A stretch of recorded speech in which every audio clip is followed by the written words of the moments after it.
Assalamualaikum warahmatullahi wabarakatuh. Pada video pembahasan kali ini kita akan melanjutkan pembahasan tentang diagram Hertzsprung-Russell. Jadi pada pembahasan sebelumnya kita sudah membahas tentang klasifikasi bintang berdasarkan spektrumnya ya.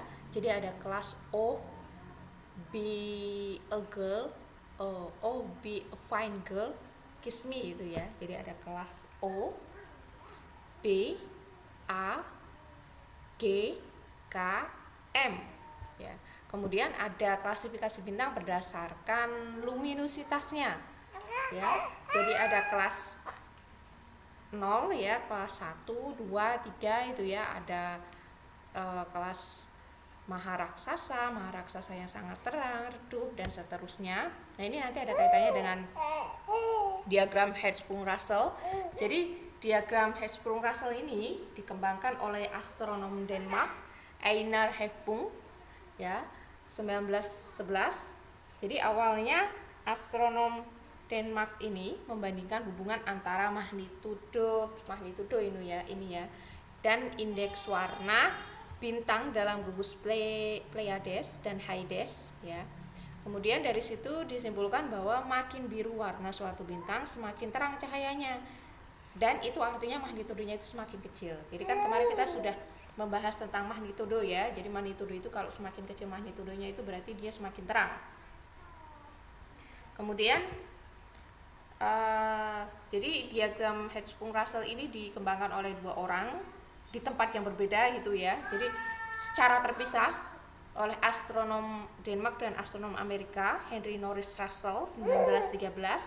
Awalnya Russell ini mengamati bintang di sekitar matahari, kemudian membuat plot hubungan antara magnitudo mutlak ya, magnitudo mutlak dan spektrum bintang. Nah, sehingga diperolehlah diagram HR ini.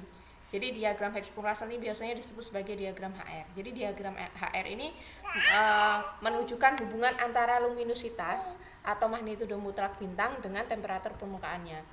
Seperti yang sudah kita pelajari kemarin, jadi kan magnitudo itu kan ada hubungannya, magnitudo mutlak M besar, itu kan ada hubungannya dengan luminositas. Kemarin kita sudah bahas ya.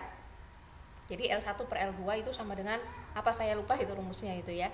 Jadi ada hubungannya dengan magnitudo, itu ada hubungannya dengan luminositas. Jadi kalau semisal kita melihat dari grafik ini kan indeks warna ya, B min V. Indeks warna B min V ini 0, ini plus setengah, plus 10, jadi semakin ke sana semakin besar. Kemudian yang ini adalah magnitudo mutlak ya. Jadi ini minus 10, ini 0, ke sini plus 15. Berarti kalau semisal dilihat dari magnitudonya, berarti semakin ke atas itu kan nilainya semakin kecil. Artinya semakin terang. Kemudian kalau semisal B min V-nya, ini kalau semisal kita lihat ya, semakin ke sana itu kan dia semakin besar. Ya, magnitudonya kan kalau semakin ke sana kan semakin besar, berarti kan dia semakin redup ya. Kalau misalnya kaitannya dengan energinya atau suhunya, berarti semakin ke sana itu ya, semakin ke sana itu berarti dia suhunya semakin kecil, berarti warnanya itu menuju ke warna merah. Ya, semakin ke sana ini semakin terang. Kemudian yang sebelah sini itu kan luminositas. Jadi luminositas itu memang sebanding semakin terang luminositasnya, semakin terang bintangnya berarti luminositasnya itu semakin besar. Ini L ya, semakin ke sana itu semakin besar. Kemudian yang ini adalah kelas spektrumnya ya. Ini kelas spektrum. Jadi ada kaitannya, ini kayak semacam digabungkan jadi satu gitu ya. Jadi kan kelas spektrum itu kan O be a fine girl, kiss me ini ya. O B A F G K M. Jadi ini diplotkan. Nah, ternyata di sini ya, setelah diplotkan itu semuanya itu kita dapatkan diagram Hertzsprung-Russell ini. Nah, dalam diagram Hertzsprung-Russell ini ternyata ada beberapa kelas ya yang menurut luminositasnya gitu ya. Jadi di sini itu adalah kelas katai putih, white dwarf. Ya. Kemudian yang ini ya, sebagian besar ya, sebagian kelas itu berada di deret utama. Jadi ini main square itu deret utama ya, deret utama. Nah, matahari kita atau bintang kita itu berada di deret utama. Jadi di daerah sini nih ya. Sun. Ini kelas 5 ini deret utama ya, kelas 4 ini subraksasa, kemudian ini subraksasa, kemudian yang ini adalah kelas raksasa. Ya, ini raksasa terang, ini kelas 1B, ini kelas 1A, maharaksasa. Ya. Jadi awalnya dari diagram Hertzsprung-Russell ini juga menunjukkan evolusi bintang, meskipun teori saat ini sudah tidak dipakai. Jadi awalnya evolusi bintang itu diyakini bintang itu berawal dari kelas O, kemudian nanti dia sampai akhirnya dia menjadi kelas M. Jadi dulu ya ada yang mengusulkan bahwa evolusi bintang itu semuanya berawal dari kelas O. Kemudian dia pindah kelas ke kelas B, A, F, G, kemudian jadi istilahnya dia awalnya terang ya, semakin lama kelamaan dia akan meredup ya menjadi kelas M. Ini kan warnanya ya, ini kan biru-biru gitu ya, kuning, orange, kemudian M, itu kan semakin redup gitu ya. Tetapi teori ini sudah tidak digunakan lagi gitu.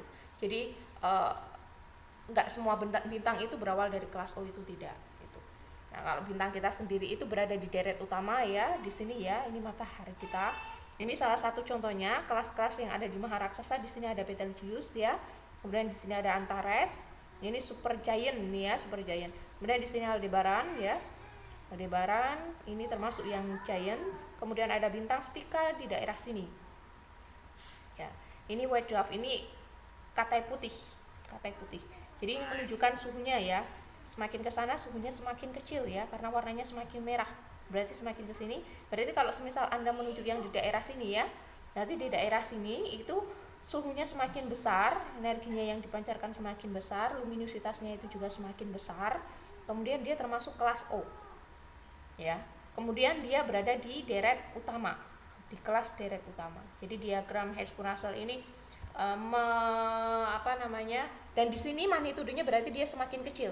Jadi di sini menggambarkan ya, interpretasi dari diagram Hertzsprung-Russell di sini ini bisa menggambarkan tentang magnitudenya, kemudian luminositasnya, kemudian suhunya, kemudian kelas spektrumnya. Ya ini ada kaitannya juga dengan indeks warnanya ya, B-P-nya gitu.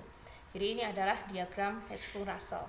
Nah, mungkin setelah ini kan tadi kan kita bahas bahwa dulunya ada anggapan bahwa evolusi bintang itu berawal dari kelas O, kemudian dia nanti akan berakhir menjadi kelas M. Tetapi itu sudah tidak kita pakai lagi. Nanti kita akan belajar tentang evolusi bintang. Kemungkinan misalnya bintang kita, matahari kita itu nanti meninggalnya itu seperti apa? Apakah dia akan menjadi black hole kah, atau bintang neutron kah, atau jadi katai putih, atau bagaimana? Itu nanti kita bahas di pertemuan selanjutnya. Nah, ini nanti